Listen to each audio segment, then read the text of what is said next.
Hi అండి, welcome back to ఆహా భలే రుచి. ఈరోజు మన ఛానల్లో చాలా క్విక్గా అలాగే చాలా టేస్టీగా కొంచెం వెరైటీగా ఏదన్నా పిల్లలకి లంచ్ బాక్స్లో పెట్టాలనుకున్నప్పుడు ఈ ఆలూ పరోటాని ట్రై చేయండి. టేస్ట్ అయితే చాలా బాగుంటుందండి. కూరతో కూడా పని లేదు, చక్కగా సింపుల్గా చేసుకోవచ్చు.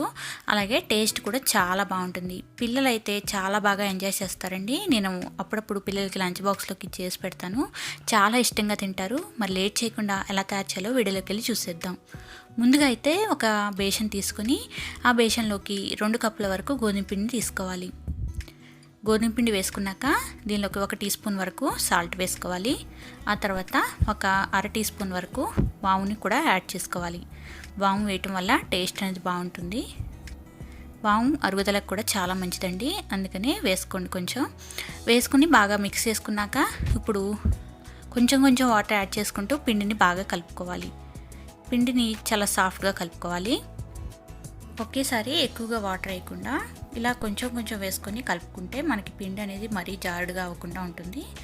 ఇలా కొంచెం కొంచెం వాటర్ వేసుకుంటూ పిండిని బాగా సాఫ్ట్గా కలుపుకోవాలి.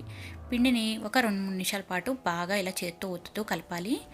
ఇలా కలుపుకున్న తర్వాత కొద్దిగా పైన ఆయిల్ అప్లై చేసేసి ఏదైనా మూత పెట్టేసుకొని ఒక అరగంట సేపు పక్కన పెట్టుకోవాలి. ఇప్పుడు ఆలూ స్టఫింగ్ తయారు చేయడానికి ముందుగా ఒక 4-5 బంగాళదుంపల్ని ఉడికించి పెట్టుకోవాలి. ఉడికించిన బంగాళదుంపల్ని ఇలా మ్యాషర్ తోటి చక్కగా మ్యాష్ చేసుకోవాలి. ఇలా మ్యాష్ చేసుకున్నాక దీనిలోకి సన్నగా తరిగిన అల్లం, పచ్చిమిర్చి ముక్కలు, అలాగే ఉల్లిపాయలు సన్నగా తరిగిన, అలాగే కొత్తిమీర కూడా వేసేసుకోవాలి. ఈ పచ్చిమిర్చి మీ ఘాటుకు తగ్గట్లుగా కొంచెం ఎక్కువైనా యాడ్ చేసుకోవచ్చు.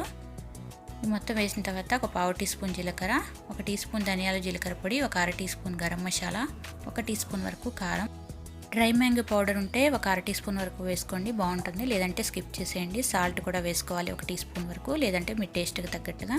ఫైనల్గా కొద్దిగా కసూరి మెత్తి కూడా క్రష్ చేసి వేసుకోండి, టేస్ట్ బాగుంటుంది. ఇవన్నీ వేసిన తర్వాత ఒకసారి బాగా కలుపుకోవాలి. ఇవంతా కూడా మసాలా అంతా కూడా బాగా కలిసేలాగా మిక్స్ చేసుకోవాలి. ఇలా మిక్స్ చేసుకున్నాక ఇక్కడ చూపించిన విధంగా ఈ సైజు ఉండల్ని తయారు చేసి పెట్టుకోవాలి. ఇలా ఉండల్ని తయారు చేసుకున్న తర్వాత చపాతీ పిండిని మరొకసారి బాగా కలుపుకోవాలి.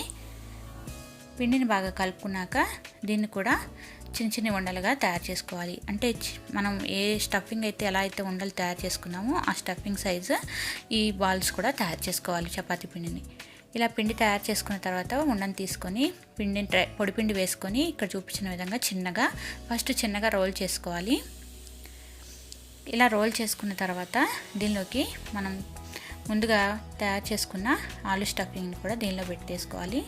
పెట్టుకున్న తర్వాత ఇక్కడ చూపించిన విధంగా ఇలా పైకి పిండిని లాగుతూ మొత్తం కూడా కవర్ చేసుకోవాలి. ఇప్పుడు ఆ లోపల స్టఫింగ్ అనేది బయటకు రాకుండా చక్కగా ఫిల్ చేసుకోవాలి ఈ పిండితోటి. ఇక్కడ చూపించిన విధంగా ఇలా ఫిల్ చేసుకున్నాక దీనిపైన మరి కొంచెం పొడిపిండిని వేసుకొని చపాతీలాగా ఒత్తుకోవాలి. మనం మరీ గట్టిగా ప్రెస్ చేయకూడదండి. ఇక్కడ చూపించిన విధంగా లైట్గా ప్రెస్ చేస్తూ ఇలా చపాతీని ఒత్తుకోవాలి. లేదంటే మనకి గట్టిగా ఒత్తేస్తే స్టఫింగ్ అనేది బయటకు వచ్చేస్తుంది, కాబట్టి చాలా నిదానంగా ఒత్తుకోవాలి. ఇక్కడ చూపించిన విధంగా ఇలా చపాతీని తయారు చేసుకోవాలి. ఇప్పుడు దీన్ని పెనం మీద పెట్టి కాల్చుకోవాలి. అంతేనండి, ఇలాగే అన్ని చపాతీలను చేసుకొని పక్కన పెట్టుకోండి. ఇప్పుడు స్టవ్ ఆన్ చేసి ప్యాన్ పెట్టుకోవాలి. ప్యాన్ బాగా వేడయ్యాక మీడియం ఫ్లేమ్లో పెట్టుకొని ఇలా పరోటాని వేసుకొని 2 వైపులా కూడా ఎర్రగా కాల్చుకోవాలి. ఇలా ఒకవైపు కాలాక రెండో సైడ్కి టర్న్ చేస్తూ ఇలా 2 వైపులా కూడా బాగా ఎర్రగా కాల్చుకోవాలి. ఇక్కడ నేను దీనిపైన నెయ్యిని వేస్తానండి. నెయ్యి వేస్తే టేస్ట్ బాగుంటుంది. మీకు ఇష్టం లేకపోతే ఆయిల్తో కూడా కాల్చుకోవచ్చు. ఇలా 2 వైపులా కూడా ఎర్రగా కాల్చుకోవాలి. మీడియం ఫ్లేమ్లో పెట్టుకొని ఇది బాగా ఎర్రగా కాలేంత వరకు కాలనివ్వాలి. చాలా బాగుంటుందండి. టేస్ట్ అయితే సూపర్గా ఉంటుంది. పిల్లలకి లంచ్ బాక్స్లోకి చాలా సింపుల్గా చేసేయచ్చు. కూరతో కూడా పని లేదు కాబట్టి చాలా సింపుల్గా చేసేయచ్చు. చూసారు కదా, మనకి పరోటా అనేది చక్కగా కాలింది. ఇప్పుడు ప్లేట్లోకి తీసుకుందామండి. మిగిలిన పరోటాలను కూడా ఇలాగే తయారు చేసుకోవాలి. చాలా సింపుల్గా, చాలా క్విక్గా చేసుకోవచ్చు. దీన్ని టమాటో కెచప్తో కానీ పెరుగు రాయితాతో కానీ సర్వ్ చేసుకోండి. చాలా అంటే చాలా బాగుంటుంది. చూసారు కదా లోపల స్టఫింగ్ ఎలా ఉందో, చాలా టేస్టీగా ఉంటుంది. మీరు కూడా ఈ రెసిపీని ట్రై చేయండి. మీకు ఈ రెసిపీ నచ్చితే లైక్ చేయండి, షేర్ చేయండి, అలాగే కామెంట్ కూడా చేయండి. మరిన్ని వెరైటీ రెసిపీస్ కోసం మన ఛానల్ని సబ్స్క్రైబ్ చేసుకోండి. Thank you for watching.